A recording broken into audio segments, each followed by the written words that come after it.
Hey guys, and welcome back to my channel. On today's video, I'm going to discuss one of the key pillars of personal finance. Yep, we're talking emergency funds. I'm going to give a full breakdown of what they are, how much you need, where to keep them. I'll also throw in 3 key tips as to how you can grow your emergency fund. I hope you enjoy this video. Let's get into it.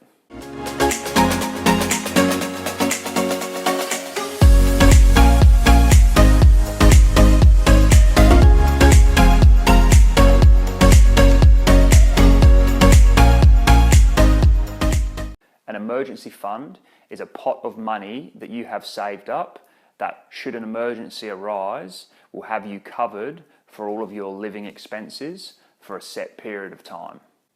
It's always better to have an emergency fund and not need to use it than the other way around.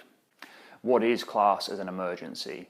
Medical or health related expenses, a loss of job, or even any damage to your car or mode of transport. These are all examples of emergencies. Emergencies don't include paying off your credit card debt or saving up for a holiday or a trip away. Emergencies often happen out of the blue, so it's really good to be prepared for the unexpected. 50% of Australians and over 70% of Americans live paycheck to paycheck.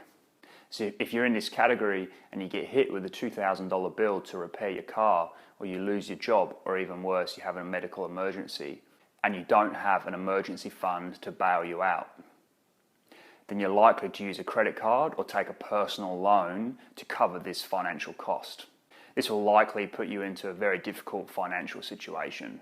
If you're finding this video valuable so far, please feel free to drop a like or comment down below, subscribe to the channel, and turn on the notification bell.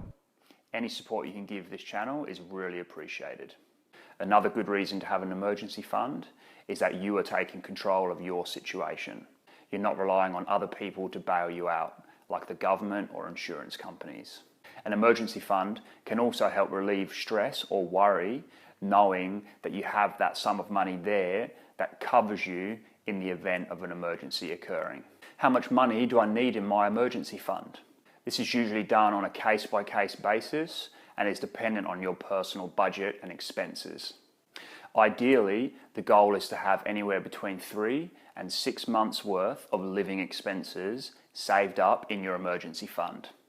I like to break down these living expenses into your needs and your wants. Your needs include shelter, food, water, insurances, taxes, things like that. And your wants include things like entertainment, shopping, eating out, subscriptions, things like that. So when calculating the living expenses, I like to only include the needs in that calculation. This is because in the event of an emergency, your wants can often be stopped or dropped pretty quickly. You can stop eating out, you can cancel your subscriptions, so therefore those funds can be reduced to help alleviate financial burden straight away. So therefore I like to have 3 months worth of my needs saved up in my emergency fund. The amount of months required, as I said before, solely depends on the individual. But the minimum requirement is 3 months, and if it helps you sleep at night knowing you've got up to 6 months worth of cover, then definitely have 6 months worth in your emergency fund. Where should I put my emergency funds? The best place to keep your emergency funds is in a high interest savings account. Ideally, this savings account will be in a completely separate institution to your normal everyday banking account. As they say, out of sight, out of mind. This will stop you from being tempted to dip into your emergency funds to use for things that it wasn't intended for. So maybe for a holiday or a quick weekend getaway, things like that. The purpose of the emergency fund is so that you have this lump sum of money that you can access immediately and is in a safe place. However, you want it to be a little bit difficult to get to on a day-to-day basis. The liquidity of the emergency fund is critical, as an emergency generally requires money immediately. And that's why putting your money into stocks or bonds or term deposits generally is not a great idea, because you can't get hold of them quickly, or there's an exit fee for getting that money out fast.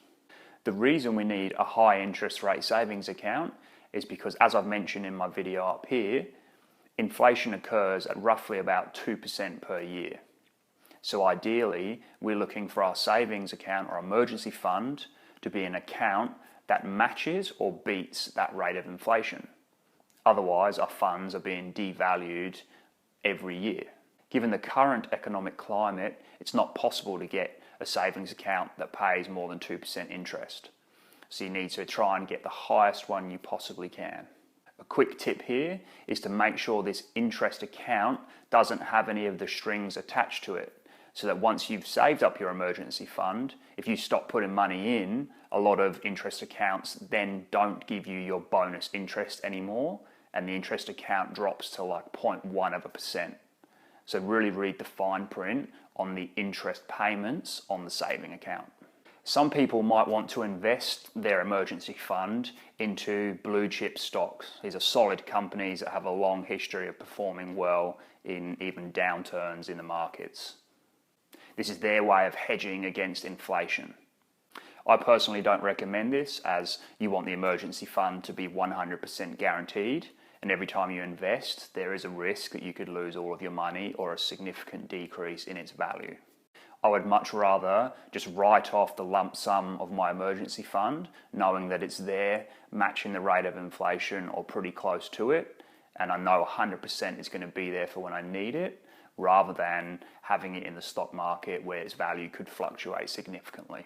Okay, so now I'm going to give you 3 tips that you can use to grow your emergency fund.